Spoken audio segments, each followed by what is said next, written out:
You're sitting in your living room, lights off, movie starting, the first scene kicks in and a helicopter flies overhead. And instead of just hearing it from the front of the room, you actually feel it move, above you, behind you, around you. Now imagine doing that without running a single speaker wire across your floor. That's what the Ultimea Skywave X100 Series is trying to pull off. Let's talk about something that genuinely surprised me, the Ultimea Skywave X100 Series. Yeah, that name sounds kind of intense, Skywave X100. But once you actually dig into what this thing is trying to do, it gets really interesting. What 9.2.6 actually means. So picture this. You want a full surround sound system, not just a soundbar, not just a subwoofer tucked in the corner. I'm talking about a full 9.2.6 setup. And yes, we're going to break that down because that sounds crazy. 9.2.6. That means 9 main channels around you, 2 subwoofers, and 6 height channels firing upward for Dolby Atmos. That's Dolby Atmos, the object-based surround format that makes helicopters sound like they're actually above your head. And look, on paper, that's the kind of configuration you usually see in a dedicated home theater room, with wires everywhere, with an AV receiver the size of a microwave, with speaker calibration that makes you question your life choices. But here's the thing. Ultimea is trying to make this wireless, fully wireless surround. That's bold. Let's start with the big one, the Skywave X100 Dual. This is the 9.2.6 monster. The dual part, that means dual subwoofers, 2 10-inch drivers, and they're claiming output down to around 18 hertz. 18 hertz! If that's even close to accurate, that's deep bass territory. That's the kind of rumble that you don't just hear. You feel it in your chest, in your couch, in your floorboards. Now, slow down for a second, because bass numbers on spec sheets can be optimistic. So I'd want to hear it in a real room. But still, 2 10-inch subs in a wireless system like this, that's ambitious. And it's not just about shaking your walls. Dual subs actually help smooth out bass response across the room. If you've ever had a single subwoofer and noticed bass sounds huge in one seat and weak in another, that's room modes messing with you. 2 subs help balance that out. That's a serious move. Now, let's talk power, because they're claiming around 2,000 watts total output on the X100 Dual. 2,000 watts. Now, before you think this is a space heater disguised as a sound system, remember, that's peak system output across all channels. Still though, that's a lot of amplification packed into a wireless setup. The standard Skywave X100, the non-dual version, steps down to 9.1.6. So you still get 9 main channels, still get 6 height channels, but you only get 1 subwoofer, and total output drops to around 1,500 watts. 1,500 watts is still not small. So the real difference between the 2 models is bass headroom. That's it. Same immersive channel layout, same height effects, just more low-end muscle on the Dual. Format support and gaming-ready features. Now here's where it gets exciting. This thing supports Dolby Atmos and DTS-X. DTS-X. That's important because some systems only support one immersive format. Having both means you're covered whether you're watching Blu-rays, streaming, or gaming. No weird compatibility compromises. And speaking of gaming, it has HDMI 2.1 with eARC. So you're getting 8K at 60 Hz pass-through, or 4K at 120 Hz. If you've got a PlayStation 5 or an Xbox Series X and you care about 4K 120 for smoother gameplay, this matters a lot. A lot of sound systems still choke on high bandwidth video. They either limit you to 4K 60 or force you to plug directly into the TV and rely on eARC for audio return, which is fine, but it's nice when the system can actually keep up. That's a future-ready move. Wireless tech and latency concerns.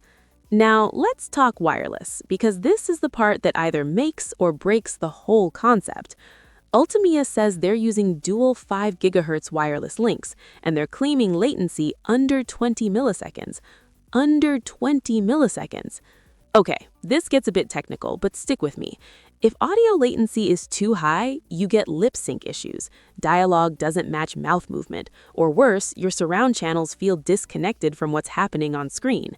Under 20 milliseconds is solid territory. That's low enough that you shouldn't perceive delay in a normal setup. But again, real-world testing matters. Wireless surround sounds amazing in theory. No wires running across your living room, no drilling holes, no hiding cables under rugs. You plug in power, that's it. But wireless means interference, signal stability, firmware updates, all that stuff. So this is where I'd say exciting concept, but I'd want to see long-term reliability. THX tuning and customization. Now check this out. They're talking about THX tuning. THX. That's not just a sticker. THX certification usually means the system meets certain performance standards for output, distortion, and frequency response in a given room size. It doesn't mean it magically sounds perfect, but it does suggest someone put effort into calibration. And speaking of calibration, you get independent channel level control, plus a 10-band EQ. 10-band EQ. If you've ever tried to fine-tune your system, you know how valuable that is. Most soundbars give you like bass and treble sliders, maybe a couple presets. That's it. Here, you can adjust frequency bands manually, or choose from reportedly over 121 presets. 121 presets? That's kind of wild. Now, do you need 121 presets? Probably not, but it shows they're leaning into customization, and that's something enthusiasts appreciate. There's also mention of something called CineMesh wireless tech, basically a low-latency wireless mesh system to keep all the speakers in sync. Mesh networking in audio systems is clever. Instead of one main transmitter pushing signal to everyone, devices can coordinate more intelligently. In theory, that means better stability. Again, theory versus real life, but the ambition is there. Who is this really for? Okay, let's step back. What is this actually competing with? Because at 9.2.6 with dual subs and Atmos height channels, this isn't competing with basic soundbars. This is going after premium home theater systems, the kind where you'd normally buy separate speakers and an AV receiver. And here's the appeal.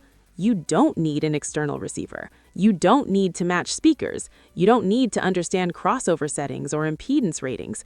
You plug it in, run setup, done. For a lot of people, that's huge. Now, here's where I want to slow down a bit, because big channel counts don't automatically mean better sound. You can have 9 channels that sound mediocre, or 5 channels that sound incredible. Driver quality matters, cabinet design matters, DSP tuning matters. They're mentioning GaN amplification and something called NeuroCore DSP. GaN, gallium nitride, is known for efficient, high-power amplification. It runs cooler, it can be more compact. That's promising, but ultimately, we need ears on it. Now, imagine sitting in your living room. Lights down, movie starting, the opening scene has rain falling from above, a car drives from left to right behind you, a sub-bass hit shakes the couch. That's what a 9.2.6 system is supposed to do. And if this thing delivers even 80% of what a traditional wired 9-channel system can do, wire-free, that's kind of insane. Insane. But is it perfect? Probably not. Wireless systems can have dropouts, firmware bugs, pairing issues, early adopter quirks, especially when launching through Kickstarter. And yeah, let's talk about that. This is launching via Kickstarter, so you're backing a campaign, not walking into a store and buying it off a shelf. That comes with risk, production timelines, shipping delays, early firmware hiccups. If you're the kind of person who wants zero hassle, maybe wait for retail availability. If you're an enthusiast who likes being first, this might be your playground. Now, should you care? If you live in an apartment and can't crank dual 10-inch subs without getting evicted, maybe the single sub X100 makes more sense. If you've got a larger living room or a dedicated media space and you want that cinematic punch without running cables through walls, the X100 Dual is clearly the flagship. And here's the part that makes me smile. We're finally seeing companies push beyond the typical 5.1.2 soundbar layout. That's been the ceiling for a while. 5 channels around you, 1 sub, 2 height speakers. This jumps to 9 around you, 6 above. That's a serious spatial upgrade. And spatial audio, when done right, changes everything. Dialogue stays locked to the screen. Effects move fluidly. You stop thinking about speakers. You just get immersed. That's the goal. Now, I don't have final retail pricing yet. That's going to matter. A lot. Because if this thing lands in ultra-premium territory, it has to compete with established brands. If it undercuts them significantly while offering similar channel count and power, then we're talking serious value. So, is it worth it? Honestly, it depends on what you're chasing. If you just want louder TV sound, this is overkill. If you want that cinema bubble around you, if you want to hear Atmos done properly, and you want dual sub impact without building a rack of equipment, this is very intriguing. Very intriguing. I love that it's ambitious. I love that it's wireless. I love that it's pushing 9.2.6 into a cleaner setup. But I'm also cautiously optimistic, because big specs are one thing, real-world performance is another. So here's my take. The Skywave X100 Series feels like a swing for the fences. It's not playing it safe. It's not another basic bar with virtual surround marketing fluff. It's saying, what if we gave people a legit multi-channel theater experience without the wiring nightmare? And honestly, that's the kind of tech risk I like to see. Now, the real question, when this thing ships and someone cranks up an Atmos demo clip, does it give you goosebumps? If the answer is yes, this could be something special. If not, it's just another spec sheet hero. But man, I'm rooting for it. Because if they pull this off, wireless 9.2.6 home theater that actually delivers, that changes the game. Don't miss the next review. If you care about sound quality, surround immersion, and getting the best audio experience for your setup, that video is for you. So hit subscribe, check out the Channel Headphones Pro review next, and I'll see you over there. Trust me, your ears will thank you.